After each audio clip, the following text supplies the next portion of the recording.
Mr. Malinowski has dedicated his career to the fight for human rights. He served as a speechwriter and foreign policy staffer to Secretaries of State Warren Christopher and Madeleine Albright, as well as for President Bill Clinton. He led Human Rights Watch's advocacy work for a decade, fighting to end the Bush administration's use of torture and working to uplift the stories of activists around the world. During the Obama administration, the congressman served as the Assistant Secretary of State for Democracy, Human Rights, and Labor, and in that capacity, as my boss.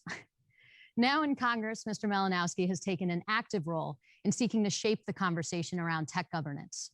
Congressman, thank you for joining us. Thank you, Rose.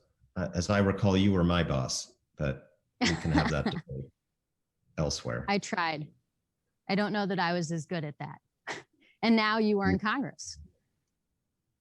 Yes, it does seem like I am. I've got this pin to prove it. That's how everyone knows.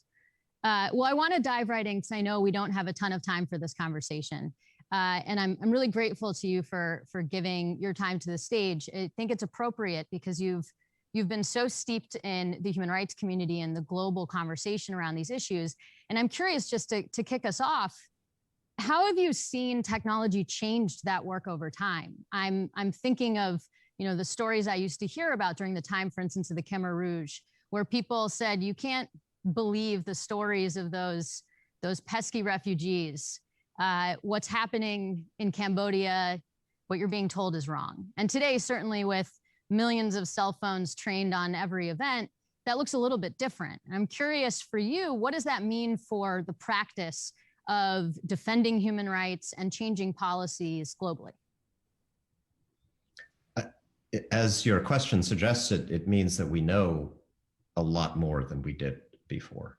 There is a vast quantity of information coming out of even those societies where governments try to control the dissemination of information. It's harder to hide things, and that's a good thing. And for many years, I think, assumed that the proliferation of simple technology in the hands of ordinary people to record events would be an unmitigated good for human rights and the advancement of democracy. I think we've also now in more recent years learned that it's more complicated than that more information does not necessarily mean more agreement around the truth. And so I don't know if we're better off or worse off, but it's certainly a very different world than when I started. Certainly. I'm thinking to your time then at the State Department, which was in some ways the early days of public officials using Twitter. So there's a little bit of the Wild West. And I wanted to chat a little bit about what that was like coming in as a senior official with both the official capacity of public statements and speeches and diplomatic talk, and simultaneously having a Twitter account where someone could ping you a DM in the middle of the day. What did that do to change how you approach diplomacy itself? It gave me and us a way to communicate that was much more direct, much more immediate, a little less bureaucratic because it didn't have to get run through 93 different layers of the State Department. And it gave people around the world a chance to communicate directly with me and with other senior officials in the State Department. We had problems brought to our attention by activists and in closed societies by DM, as you recall. So yeah, we were learning to use the technology, and we tried to use it responsibly, and it definitely made life different for me even then than it would have been for a diplomat even 10 years before. Certainly.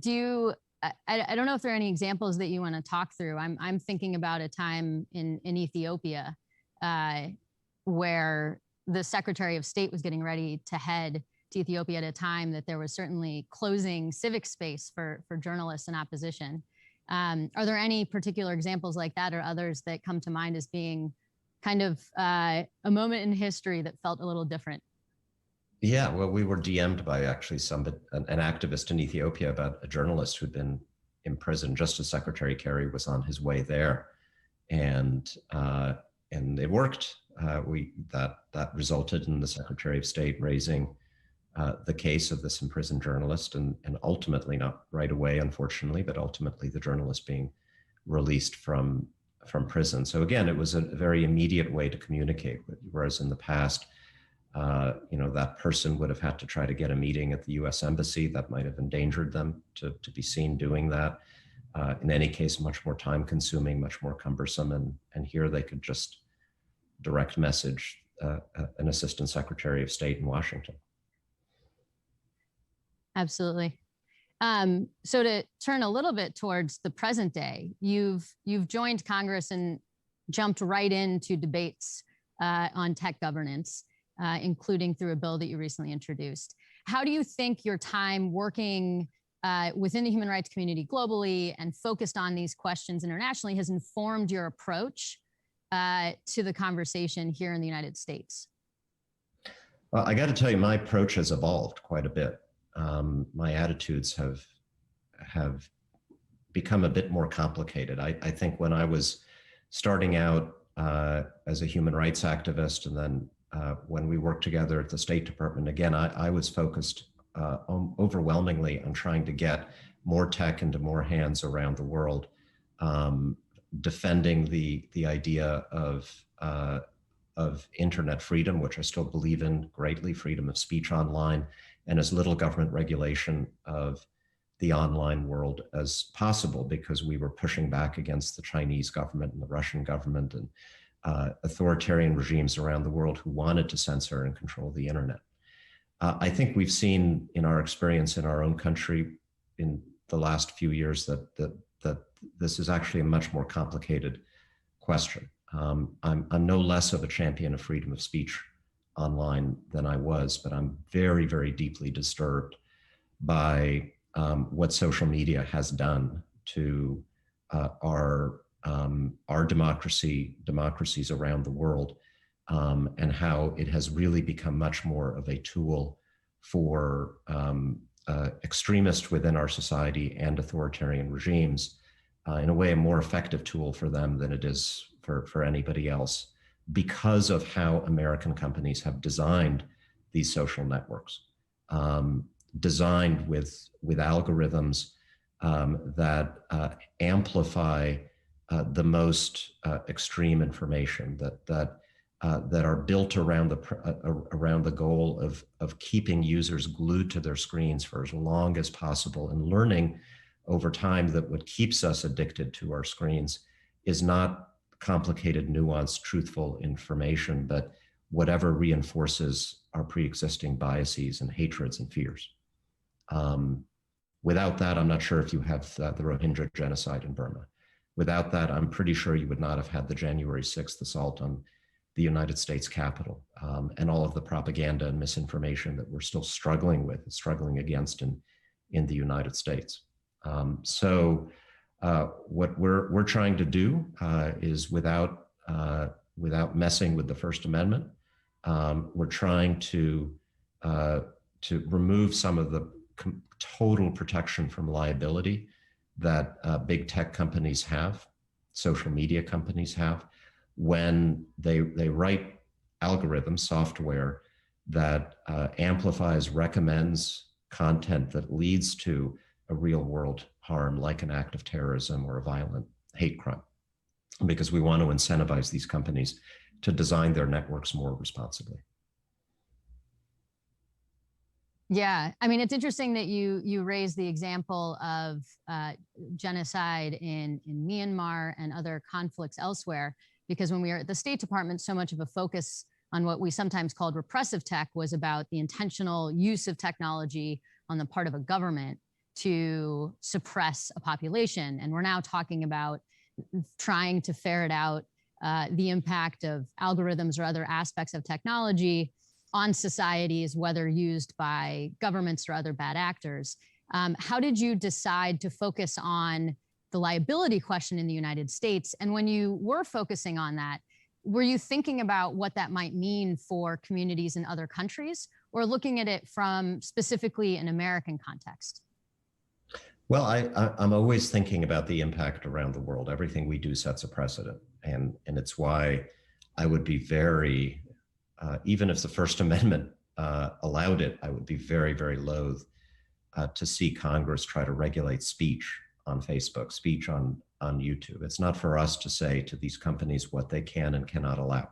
It is entirely up to them. But the liability protection that we have in our laws under the now famous or infamous Section 230 of the Communications and Decency Act is a purely American construct. And it's not required by the First Amendment. It's not required by human rights law that we have one industry in America that is completely protected from liability for what its users post on their websites. New York Times doesn't have that protection. Fox News doesn't have that protection. Facebook does. So I think putting social media on a slightly more even playing field, I don't think that sets a precedent that the Chinese or the Russians or the Venezuelans can use. The problem in those countries is not that the companies lack protection from liability. It's that they face censorship and outright persecution.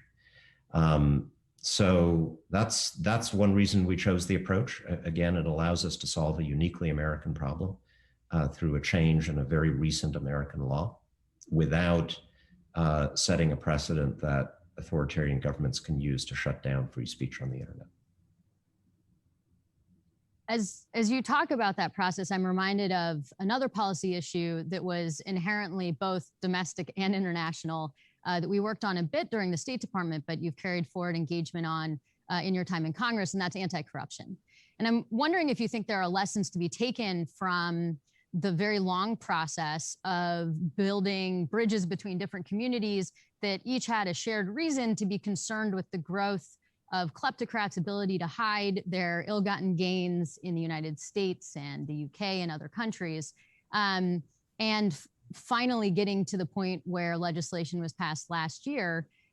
What do you have as advice for a community of people that want to find a way for a common approach where the United States, for instance, has the ability to make changes that will have significant impact for billions of people around the world? I think just very simply that to be effective in Washington and changing policy, getting legislation passed, it's always best to work in coalition with others. The bill that you're referring to was the Corporate Transparency Act. It was something. It's a law that requires disclosure of the real owners, the true owners of every company that's registered in the United States. Because in the past, you could basically set up an anonymously owned company, and who was doing that? It was kleptocrats, human rights abusers, drug traffickers, criminals, tax evaders. And if you think about that list I just gave you, that's a lot of different issues. If you're concerned about loss of tax revenue to the US Treasury, if you're concerned about fighting drugs and crime around the world, trafficking in weapons, trafficking in people, if you're concerned about human rights abuses, and the attacks on democracy by authoritarian leaders around the world, all of those issues have this one thing in common. Those problems have this one thing in common, and that is that the bad guys in each column, in each category, are making a lot of money illicitly and using shell companies to hide it. And so that all those communities came together and built a coalition of Democrats and Republicans who had very different reasons for voting for that bill, but together they constituted a majority. Absolutely. I think, it's interesting to think right now we've had, for the last 4 days, 50-something panels with 114 people from around the world, some of whom are antitrust experts and others focused on privacy issues and others on content and online harms, on and on and on and on. And it often feels very similar to the experience of the beneficial ownership conversation and the corruption conversation for the reason that you say. I'm curious, as you're approaching a lot of these issues in the US Congress, are you finding that there is a coalition growing and a greater appetite for approaching the question about how we govern technology in the world from this more systemic approach?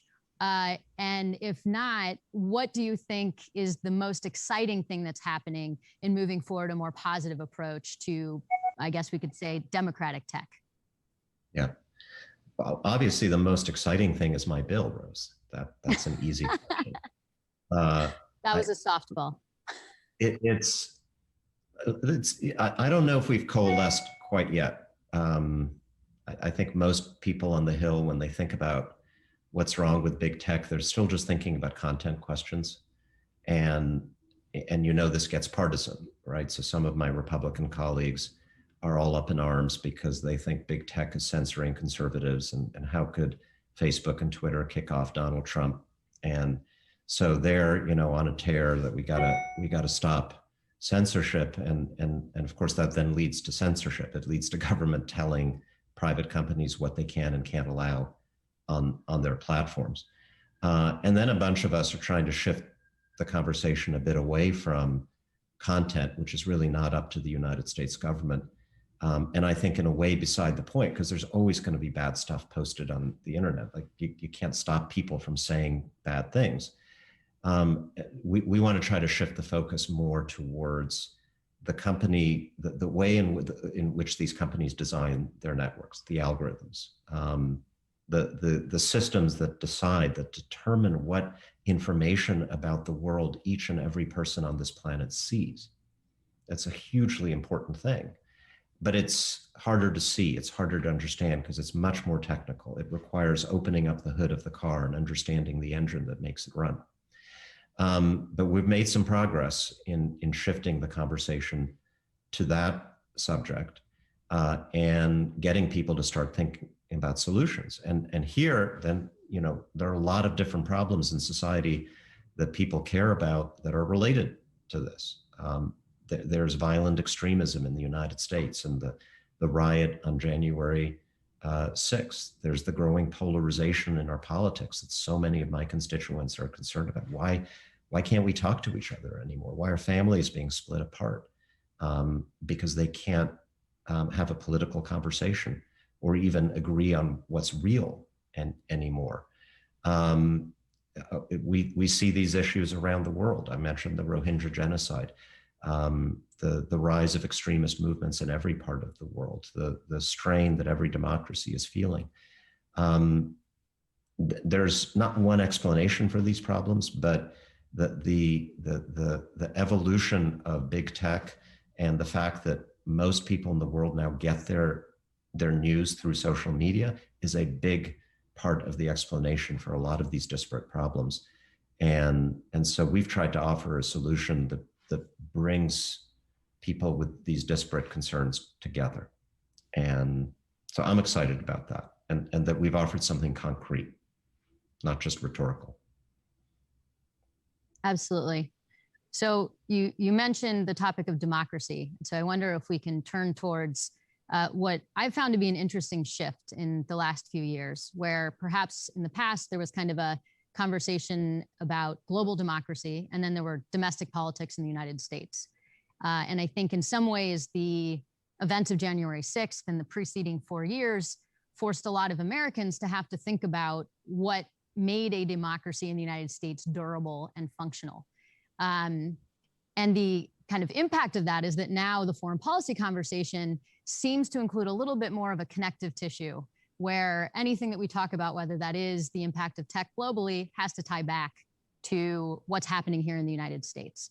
So I'm curious, as the Biden administration announced during the campaign, actually, that there was an intention to hold a summit for democracy in the early years of his tenure. What you think can be accomplished with that, and what value you think there is to rallying the world around the concept of democracy and updating the understanding of what democracy looks like in a digital age. So Biden's been very clear that he sees a contest between democracy and authoritarianism as being the defining issue in the world right now.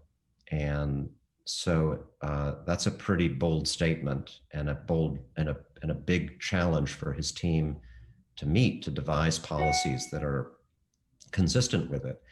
And I think this democracy summit is based in a recognition that if the United States is going to do its part to win this contest, we've got to be aligned with others around the world who share our values, that one country alone, even as powerful as America, can't do this by ourselves. So they're going to have a democracy summit or several summits. I'm not exactly sure how it's going to work.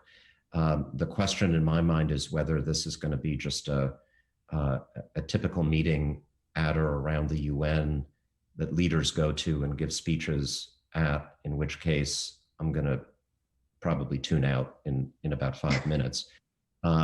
Or is it going to be an action forcing event where governments are told you can come and you can join if you make real commitments to actually tackle these issues that we've been talking about.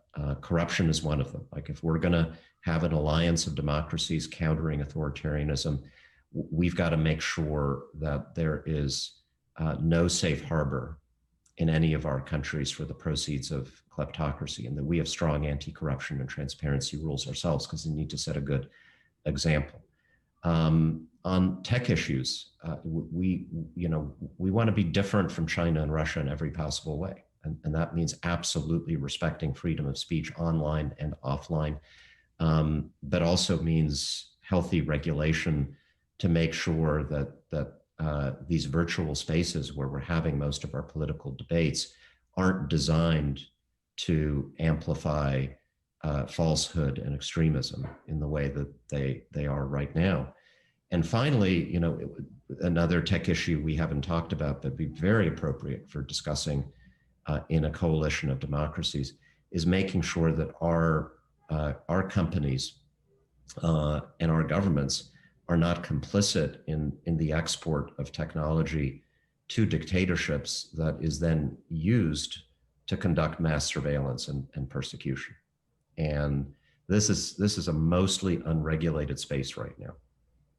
And it needs to be much better regulated in the United States and by our allies. And that's something I'm working on right now with the Biden administration. That's excellent to hear. You feel free to say no, but I'm curious if you want to preview a little of what your hopes are for making progress on the question of surveillance tech. It is certainly a tricky one, and one that I remember when we were at the State Department was something of really significant concern, seeing the impact it had on activists in some of the most vulnerable situations. Do we have some exciting things to look forward towards, or is this really trying to set the agenda for how we approach the work? I hope so. One of the things we need, and I have approached the administration with great specificity on this, we need to have real export controls on specific items. And item is I think, a legal term of art here, that could be dual use, that can be used some cases for perfectly legitimate purposes, but in the hands of a dictatorship like China, are potentially going to be used to conduct mass surveillance. And that could be servers, it could be facial recognition technology, it could be spyware. These things are often, in many cases, produced by companies in the United States, staffed by former employees of our intelligence community who bring their expertise to the private sector. And this stuff should not be out there sold to the highest bidder on the free market without some control. So we've submitted to the administration a list of items that we think should be subject to greater controls. We've also we're pushing legislation that I'm hoping will be part of the China package that is moving through the House alongside the Senate China bill, that will require the State Department to maintain, in effect, a blacklist of foreign companies that sell this kind of surveillance tech to authoritarian states, so that American pension funds and investors know that these companies are doing this terrible thing. So we're just beginning, right? Because again, it's a totally unregulated space, but we're asking the obvious questions and making some very specific proposals to the administration that I hope they'll act on. Thank you so much for sharing that. I wonder, as we come towards the end of our conversation, as I mentioned in the beginning, you were a speechwriter, which in some ways is really the person in a foreign policy space that tries to set the narrative argument for the vision and foundation of the policy work that's moving forward. And as you alluded to, the Biden administration has set this up as a real competition between democracies and autocracies and the ideas that underpin them. And I wonder if you wouldn't mind taking us out with your thoughts on where you think that battle goes. What's at stake? What does the world really look like? And how do we come out of this with the open societies that I think most of us watching today hope to live in for many, many years to come? There's a lot at stake. And obviously, there's a lot at stake for smaller countries on the periphery of China and Russia. They don't want to live in a world in which big dictatorships can bully them and impose their rules and values. Obviously, there's a huge amount at stake for the citizens of these authoritarian states, and also for Americans, because increasingly great authoritarian powers like China and Russia aren't respecting international borders. I mean, the Chinese are trying to bully American companies to censor their employees. They are threatening Americans of Chinese descent that their families back home or in their original or ancestral home will be hurt if they exercise their free speech rights inside the United States. We've had exiled dissidents, of course, living in the United States and in Western Europe, kidnapped, murdered, harassed, intimidated by authoritarian states. So there's a lot at stake for us. I also think there is, contests can be constructive. They can sometimes lead us to do stupid things, but they often inspire us to do big and great things. The Cold War is a great example. We did some stupid things motivated by this competition that we had with the Soviet Union.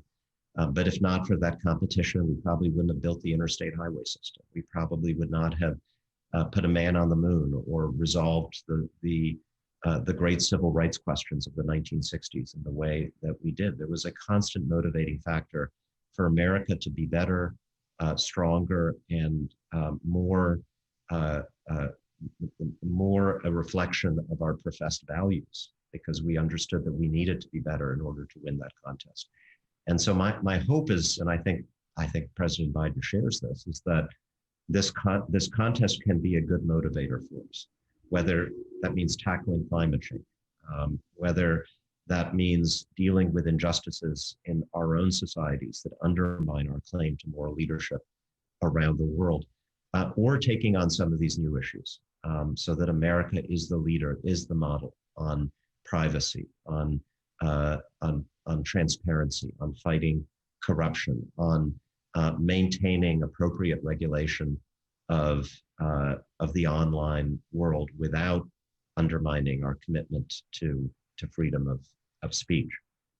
We got to be in every way different and better than our adversaries. And sometimes having those adversaries, being in the contest, is what a country like ours needs to get our butts into gear. So I hope we do. It's a good motivating message for us to get our butts into gear as a community of democracies around the world. I just want to thank you for taking the time and coming to speak with us, and for the work that you're doing to tie the agenda of human rights activists and small d Democrats around the world together to hopefully build a stronger, safer, more rights-respecting world. So thank you again, and we hope to see you back here for future 360s and events. Thank you, Rose. You're doing great work. Thanks. Thank you, Rose, and Congressman Malinowski. Your conversation is a wonderful capstone to close 4 days of programming with a look ahead about what it means to be proactively democratic in a hyper-connected world in motion. We've talked for 4 days about a lot of very big and frankly, sometimes scary problems in the world. But we've also talked through strategy and action And we've heard reasons for real optimism from those who have joined us. For instance, Dr. Ashish Jha noted that even where COVID-19 pandemic remains ongoing, he believes that one positive outcome is, quote, it restores people's faith in science, that this kind of global cooperation around the scientific community to solve big problems is something that people fully realize. Rather than listen to us try to summarize everything that's been shared this week, here's a couple takeaways from the leaders who made this event what it is. Like Jean Leroux in South Africa, who reminded us that technology is never just one thing. When talking about the Lekki Tollgate case study in Nigeria, he said social media can be a powerful tool for citizens to mobilize and exercise their democratic rights. At the same time, it provides governments with the means to suppress and undermine those very principles. Or Fernanda Senglard in Brazil, who said that, quote, world history is often told by the powerful, the victors and the dominant groups. Breaking this logic is very difficult. Social movements play an important role in reversing this process while giving voice to minorities. And Nathan Law, who optimistically, even while in exile from his home in Hong Kong, reminded us that technology drives, quote, more direct democracy by providing a space for thousands or hundreds of thousands of brains to work simultaneously without being limited by the political stance of the leaders. Or Major General Mick Ryan in Australia, who said democratic norms, free speech, and allowing people to express the full range of diverse views and live more prosperous lives are the superpowers of democracy. Our programming was this rich because we were intentional about ensuring it included the world as it is.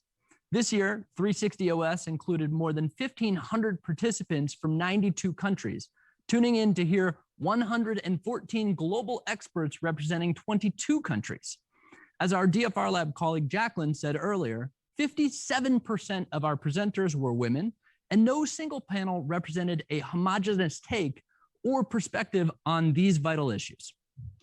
We're not telling you these numbers for a pat on the back, and certainly we still have a lot of work to do, but we know that our ability as a community to address these challenges we're focused on today requires truly everyone represented in the room and on the stage. As Lucina D'Ameco said from Italy, who joined us just earlier today, quote, if you're not at the table, then you are on the menu. We're excited that next year we'll be able to get together for this event in person. And we can announce today that we will be hosting next year's 5th 360 Open Summit in a global crossroads in the seat of the European Union, the city of Brussels. We'll be thrilled to see you all there and continue to gather this community based in shared values and a shared mission. Our commitment to this community is that even when we get back together in person, it will be as inclusive and intentional as in this remote context that we're currently in. The ethos at the DFR Lab has always been to move from talk to action, and to do it, well, by doing it. So that might sound like the opposite of sitting around for 4 days talking through big challenges at 360 Open Summit. But you being here is a part of building common understanding and shared strategy towards collective action. And we're not going to wait around until we see you here next year. Of course, we will continue to do the groundbreaking research the DFR Lab is known for, and which you got a small taste of throughout the lightning talks and panels by our expert team this week. But core to our mission is making sure that there are more people around the world capable of studying the information environment, building resilient societies in their own communities, and innovating new ways to keep the online space democratic. For example, we do that through our Digital Sherlocks program, which is in its first year of fully virtual programming, and it has trained more than 570 journalists, students, and civil society members from over 90 countries on open source investigative methodologies and broader tech policy. We're excited to grow this program and ensure that the community gathered here for 360 OS only gets bigger and more impactful. We also announced last week the formation of the Democracy and Tech Initiative and formally launched it here on the first day of 360 OS. It's designed to carry much of the conversations that you've heard this week forward into action. And we're going to do a better job of illustrating what tech in the world actually looks like, whether that's shaped by government strategy or driving societal change itself. We're going to work to build trusted communities capable of driving policy change as a global force. And we're going to make sure that we're listening to and platforming the voices of the people around the world who are most impacted by decisions made in state capitals and platform meetings in Brussels, DC, Silicon Valley, and beyond. This work for us is truly existential to the survival of human rights in the world. And while the challenges are great, the last 4 days illustrate that the global community of those committed to democracy working to build a better world is deeply impressive, invigorated, and up to the task. As Mary McCord here in the United States said, never be surprised about what can catch on the wild west of the internet. And our hope is that the spirit of the last 4 days is something that will continue to catch. Thank you so much for joining us wherever you are in the world, and we will see you next year. And in the meantime, we will talk to you right here on the internet.